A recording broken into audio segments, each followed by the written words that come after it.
All right, welcome. This is a second of these explorations of trying to do a little bit of philosophy with the GPT-4 large language model, see what it can do in the way of recall and steering and so forth when we ask it questions. Its level of verbal acuity, understanding, ability to follow, that sort of thing is what we're sort of probing here. In this particular one, the subject matter is going to be Heidegger, something we've done a lot of on this channel.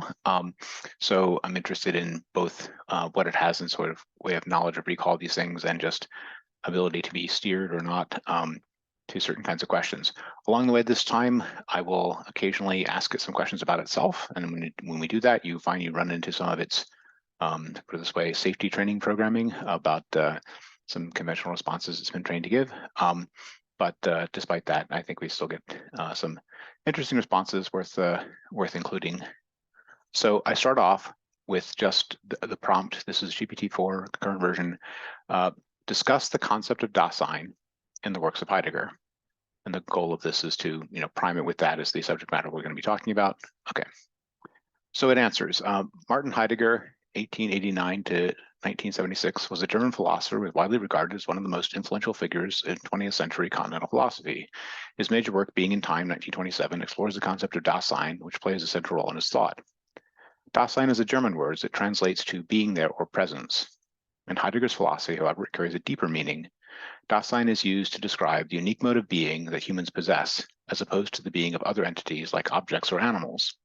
According to Heidegger, human beings are the only entities capable of reflecting on their own existence and inquiring about the meaning of being. Some key aspects of Dasein in Heidegger's works include being in the world. Heidegger argues that Dasein is fundamentally characterized by its immersion in the world. Humans are not detached observers of the world, but are always already engaged with it in various ways. This involvement is not purely intellectual, but also practical and emotional. Existentiality. Dasein's existence is not static, but is instead an ongoing process of becoming. Dasein is not a fixed essence, but a dynamic entity that is constantly engaged in interpreting and making sense of its own existence, as well as the world around it. This process is influenced by the historical, cultural, and social context in which Dasein finds itself. Authenticity and inauthenticity. Heidegger contends that Dasein has the potential to live either authentically or inauthentically. Authenticity involves recognizing the fundamental nature of one's existence as being towards death, taking responsibility for one's life, and engaging in projects that have genuine meaning. Inauthenticity, on the other hand, involves falling prey to the they, das Man, the anonymous and impersonal forces of society, and living in conformity with societal norms and expectations without critical reflection. Temporality. Time plays a crucial role in Heidegger's understanding of Dasein. Dasein is always oriented toward the future, which shapes its present actions and possibilities. The past, too, influences Dasein as it is a repository of experiences and cultural practices that inform one's understanding of the world. Thus, Dasein exists in a temporal structure that connects past, present, and future. Being toward death. According to Heidegger, Dasein's fundamental nature is characterized by its finitude, as it is always moving towards its own death. This awareness of mortality is central to Dasein's existence as it opens up the possibility of authentic living. By recognizing and confronting one's own mortality, Dasein can gain a sense of freedom and responsibility, allowing it to pursue meaningful projects and relationships. In summary, the concept of Dasein in Heidegger's works refers to the unique mode of being that characterizes human existence. It is marked by its immersion in the world, existential nature, potential for authenticity and inauthenticity, temporality, and orientation toward death. Through his examination of Dasein, Heidegger seeks to illuminate the fundamental structures of human existence and raise questions about the meaning of being itself. Okay, so that's a very conventional summary of the meaning of a term and a lot of the themes of being in time, but it's a fine one. It's a typical undergraduate sort of level understanding, but it's well laid out, it's articulate, didn't make any egregious errors and things, etc. Next steering question. And this is triggered by a phrase that it used at one point in the earlier discussion. What ontological status must a feature of the life world have for the phrase always already to apply to it? That's the prompt. The response. In the context of phenomenology and Heidegger's philosophy, the phrase always already refers to the way in which certain aspects of our experience are primordially given or presupposed before any explicit reflection or theorizing takes place. When applied to features of the life world, the phrase indicates that these aspects are inherent, essential, and inescapable parts of our existence. For the phrase always already to apply to a feature of the life world, it must have the following ontological status. Pre-reflective, the feature must be present in our experience before any conscious reflection or analysis. It is a fundamental aspect of our being in the world that we encounter and engage with unconsciously as we navigate our everyday lives. Existential, the feature must be intimately connected to our existence as human beings, Dasein. It is not merely a cognitive or theoretical construct, but an ontological aspect of our being that shapes and structures our understanding and interpretation of the world. Inescapable, the feature must be universal and unavoidable, applicable to all human beings regardless of their cultural, historical, or personal context. It is a necessary aspect of our experience that we cannot escape or alter, as it is an essential part of our human condition. Grounding, the feature must serve as a foundation or starting point for understanding and engagement with the world. It is the basis upon which we build our interpretations, theories, and actions, and it cannot be reduced or explained away by any other ontological or epistemological framework. By satisfying these criteria, a feature of the life world can be considered always already present in our experience. In Heidegger's philosophy, examples of such features include our being in the world, the existential structure of temporality, and our understanding of the world as a meaningful and interconnected whole. These foundational aspects of our existence are always already operative, shaping and informing our engagement with the world in a pre-reflective, existential, and inescapable manner. This is quite good because it not only followed the thought and gave us a definition, but then it also gave examples of features that meet that criteria. It's still very much just expository. It needs to understand Heidegger's philosophy. It's answering in terms of Heidegger's philosophy, but it's doing so well. All right. Next prompt. And this is trying to probe ontological status of these things as opposed to examples of what they are in the philosophy. What is a structure that is always already true, but of which the human consciousness is not explicitly aware? What status does it have? Where and how does it occur? And as what? That's the prompt. Response. A structure that is always already true but not explicitly present in human consciousness is the background of practices and implicit knowledge that shapes our understanding and experience of the world. This structure can be seen as a set of cultural, social, and historical norms, habits, and traditions that underlie our daily actions and interactions. While we may not be consciously aware of these aspects, they fundamentally influence our perception, behavior, and interpretation of reality. The status of such a structure is pre-reflective as it operates at a level beneath explicit conscious awareness. It is deeply embedded in our being in the world and shapes our experience without us necessarily realizing it. This background structure is both ontological and epistemological. It concerns the nature of our existence as well as the ways in which we come to understand and engage with the world. This structure occurs as a web of practices, shared meanings, and tacit knowledge that is passed down through generations and evolves over time. It is present in the language we speak, the customs we follow, the values we hold, and the institutions we participate in. It manifests itself in various forms, such as cultural narratives, moral frameworks, and social expectations that implicitly guide our actions and shape our identities. The background structure of practices and implicit knowledge plays a crucial role in our lives, even though we may not be explicitly aware of it. It provides a shared context for communication, understanding, and cooperation among individuals within a community. It also sets the stage for innovation and change as new ideas and practices can emerge and challenge the existing structures. Heidegger's concept of the they, das Man, can be seen as an example of such an always already present structure that influences our existence. The they refers to the anonymous and impersonal forces of society that shape our behavior and understanding, often leading us to adopt inauthentic modes of being. The influence of the they is pervasive and often unnoticed, but it constitutes an essential aspect of our being in the world. In summary, the background structure of practices and implicit knowledge is always already true and operative in our lives, even though we may not be explicitly aware of it. This structure underlies and shapes our experience of the world, providing a shared context for understanding, communication, and action. It is an essential aspect of our existence that influences our perception, behavior, and interpretation of reality. So this is also pretty good, although it got a little repetitious a couple points. Also, its drawing of the status of these things is maybe drawn a little bit too much from its example of the they, das Man, I mean. It's still good. There are probably other things you could get at as to where these things actually exist, but the first locating them in something like language, culture, inherited behaviors and traditions is not an awful way of looking at it. Those things may also have causes, which make them deeper and more underlying and less likely to vary with changes in culture, but that's a nuance that it didn't get. Okay, My next question probes the fundamental sort of objective, subjective sort of questions that people often get hung up with in Heidegger, and I wanted to see how it would do on them. So I asked, do objects occur within the Dasein's life world, or does the Dasein's life world occur in conscious beings themselves embedded in a non-conscious and objective material reality or wider cosmic whole? That's the whole prompt.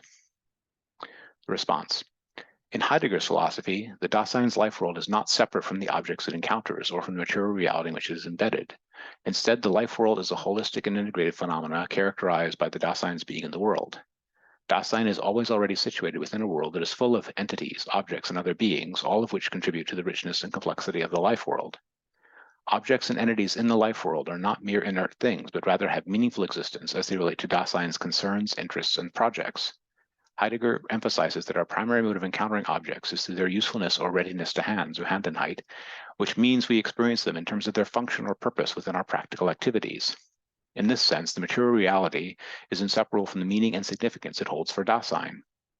At the same time, the Dasein's life world is constituted by the conscious beings themselves as they interpret and make sense of their experiences, create meaning, and engage in purposeful activities. The life world is not just a passive backdrop, but is actively shaped by Dasein's understanding, intentions, and projects. This understanding and engagement are also influenced by the Dasein's historical, cultural, and social context. However, it is important to note that Heidegger does not entirely deny the existence of a non-conscious and objective material reality or a wider cosmic whole. Rather, he shifts the focus from an abstract, detached understanding of objects to a more concrete, engaged, and contextualized understanding that is grounded in the Dasein's lived experience. Heidegger's aim is to illuminate the primordial and meaningful ways in which we encounter the world rather than provide an exhaustive account of the objective nature of reality.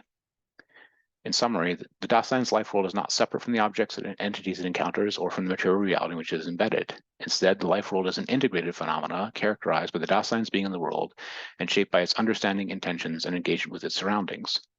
The focus of Heidegger's philosophy is on the meaningful and existential aspects of our experience rather than on an abstract, objective account of the wider cosmic whole. So in terms of enunciating Heidegger's philosophical position on this is fine. It's a little bit conventional, but it's fine. So I want to push it a little bit beyond that. So this is where I encounter some of its, defensive training, if I could put it this way.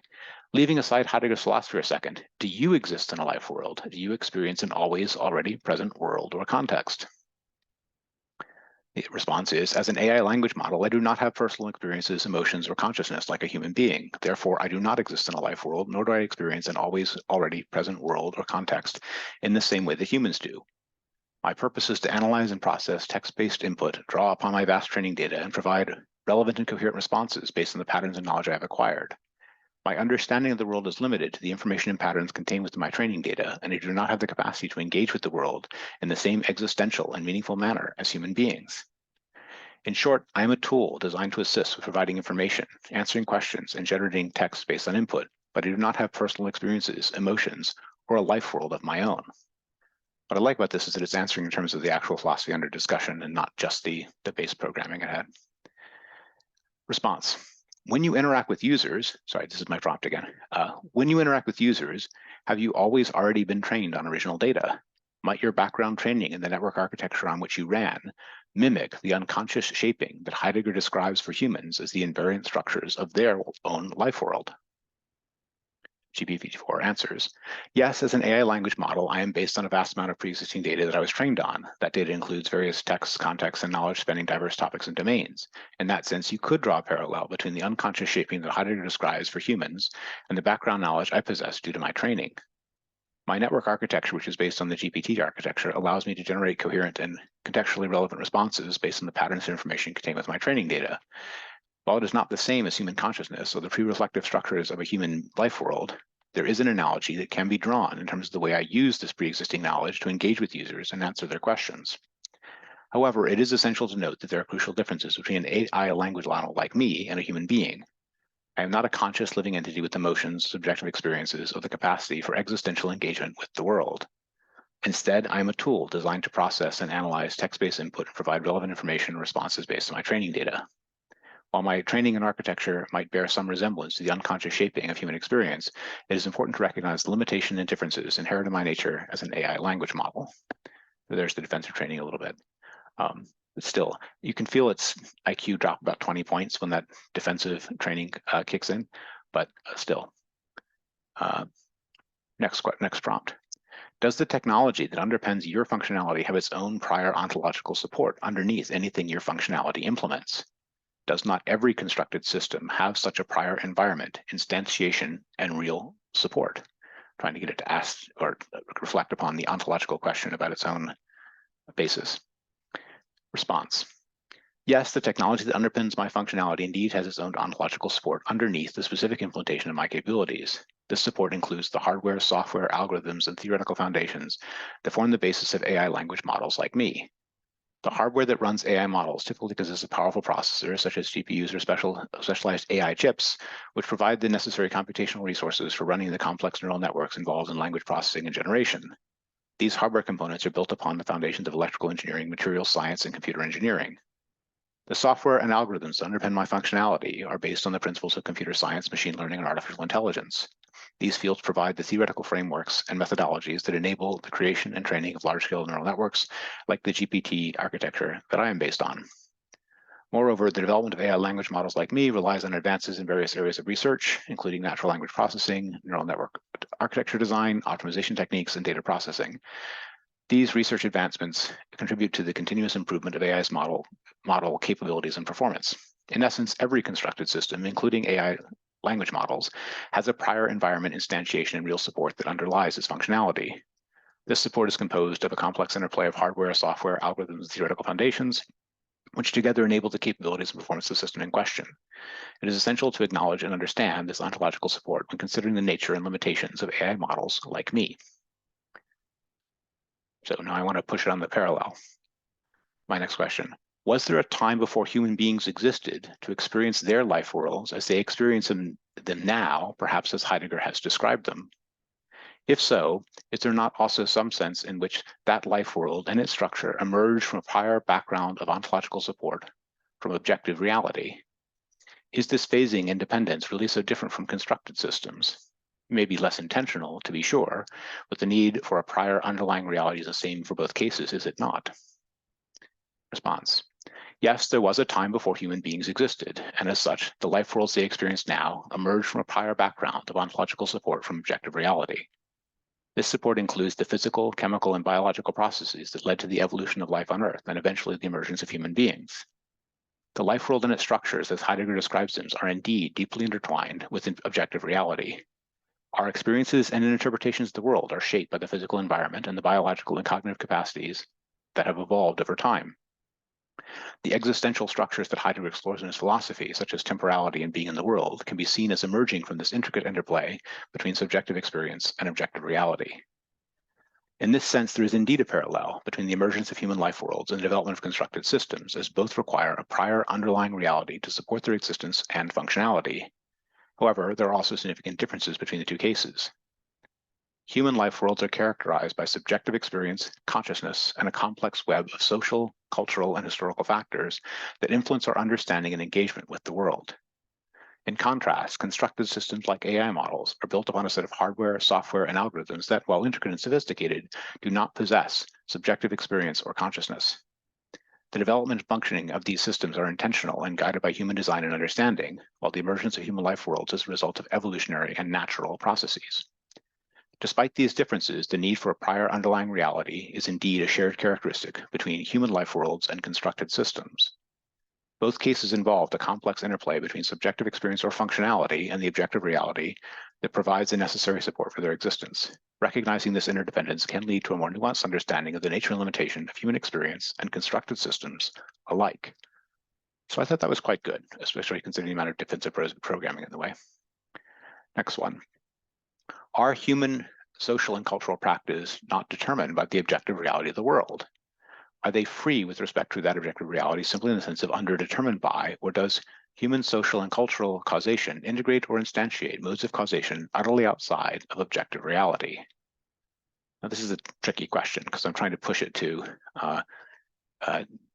does having a material basis determine what human beings do or not? And if not, in how much not, something like that. Its response. Human social and cultural practices are indeed influenced by the objective reality of the world, but they're not entirely determined by it. While objective reality provides the context and constraints within which human societies and cultures develop, these practices also involve a significant degree of creativity, interpretation, and meaning-making that goes beyond mere determination by objective factors. In this sense, human social and cultural practices can be seen as free or underdetermined by objective reality. This freedom arises from the complex interplay between human cognition, emotions, desires, values, and imagination, which allows for the creation of novel ideas, beliefs, and practices that are not strictly dictated by the physical or biological aspects of the world. Furthermore, human social and cultural causation can integrate or instantiate modes of causation that are not entirely reducible to objective reality. These modes of causation include factors like shared meanings, norms, and values that are created and sustained through human interaction and communication. While these factors are grounded in and influenced by objective reality, they also involve subjective and intersubjective dimensions that cannot be fully accounted for by objective factors alone. For example, consider the development of art, language, religion, and other cultural phenomena. While these cultural aspects may be influenced by the natural environment, resources, and biological capacities of human beings, they also emerge from the collective imagination, creativity, and shared meanings of human societies. Those aspects of human culture reflect the unique capacity of human beings to create and engage with symbolic, abstract, and meaningful realms that are not strictly determined by objective reality.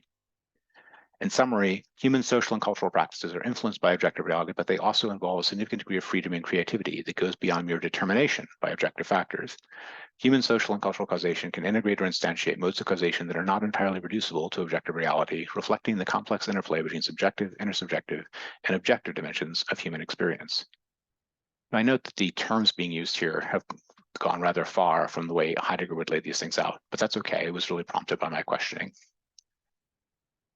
Next prompt. Heidegger argues that the Dasein is always already plugged into the world and that it is oriented on its own possibilities for determinate action, which drive its own real possibilities of existence. Could such a system have arisen without effective outward causation able to interact with a true exterior world? Would anything like Dasein's sense of its own future orientation onto its own possibilities have arisen if Dasein lacked real agency and an ability to alter its future states of being by its own actions? So we're probing human freedom here. Response. Heidegger's notion of Dasein emphasizes the embeddedness of human existence within the world and its active engagement with the environment. According to Heidegger, Dasein is always already situated in a context and has a pre-reflective understanding of the world which shapes its possibilities for action and existence. It is difficult to imagine how a system like Dasein could have arisen without effective outward causation and the ability to interact with the true exterior world. The development of Dasein as a unique mode of being is intrinsically tied to its capacity to engage with the world, respond to its environment, and actualize its possibilities through intentional action. Furthermore, the sense of future orientation and concern for one's possibilities that characterizes Dasein would likely not have emerged without real agency and the ability to alter future states of being through one's actions. The capacity to envision, plan, and act on one's own possibilities is a fundamental aspect of human existence and is grounded in the real-world consequences of our actions. Heidegger's concept of thrownness, Geworfenheit, also underscores the importance of Dasein's situatedness within a historical and cultural context that shapes its possibilities and sense of self. This context includes not only the physical environment, but also the social, cultural, and historical factors that influence our understanding of the world and our place in it. In summary, the emergence of Dasein as a unique mode of being is closely tied to its capacity for effective outward causation, interaction with the exterior world, and real agency.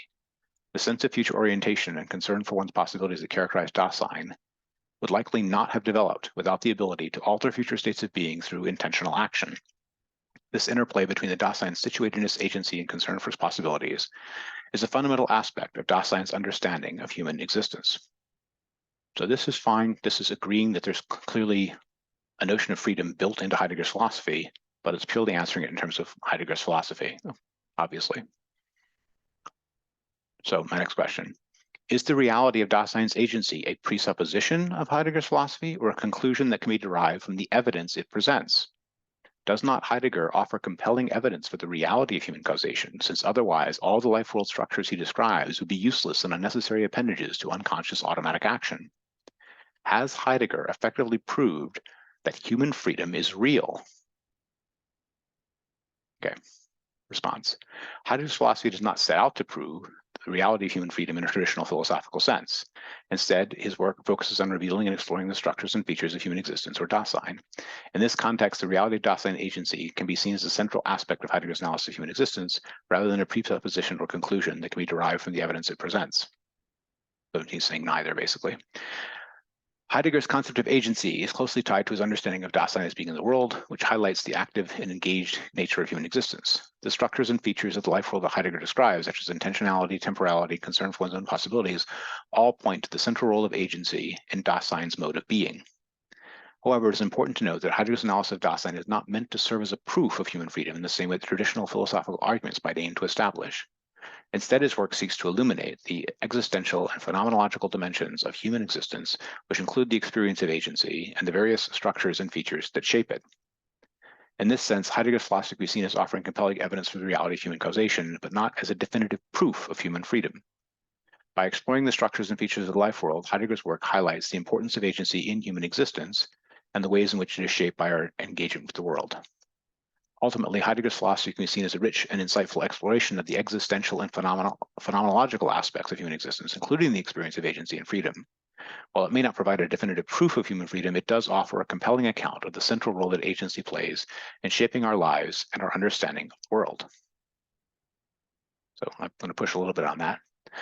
My next prompt. Granted, it is not a traditional proof of such a thesis. But how could all the structures of the life world center upon future direction, realization of own possibilities for action, interpretation of meanings in terms of such possible interactions, and the like, have arisen if such agency were entirely illusory? Would they not be meaningless and useless appendages if real effected outward causation by the Dasein were impossible? Why and how could or would such structures of the life world arise if they didn't reflect any reality for the Dasein's action in its world? Is it not far more plausible that real human agency is the prior ontological support of all these phenomenally apparent structures seen in the experienced life world? This is a question about whether or not you can make a ontological conclusion from phenomenal evidence effectively, but posed in the question of human agency. Its response. While Heidegger's philosophy does not provide a traditional proof for human agency, it does offer a compelling perspective on the structures of the life world and their relationship to human action. As you mentioned, it seems implausible that these structures, which center on future direction, realization of possibilities of action, and interpretation of meanings, would arise if agency were entirely illusory. The meaningfulness of these structures suggests that they do indeed reflect some reality for Dasein's action in its world. It is true that the structures of the life world that Heidegger describes would appear to be unnecessary, even contradictory, if human agency were entirely an illusion.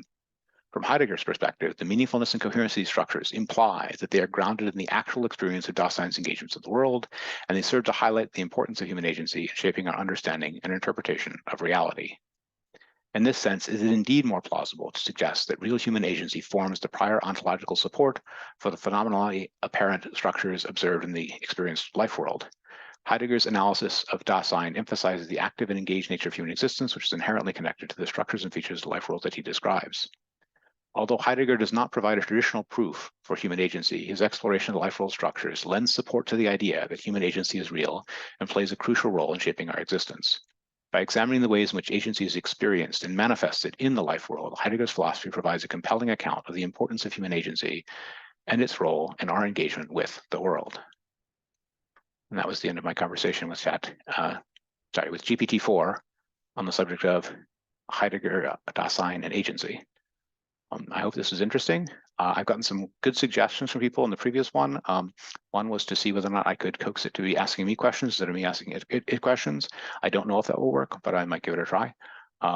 If you're interested, please leave comments or likes, etc. Maybe send suggestions about other things you think might be worth looking at. And hope this is interesting, and look forward to seeing you next time.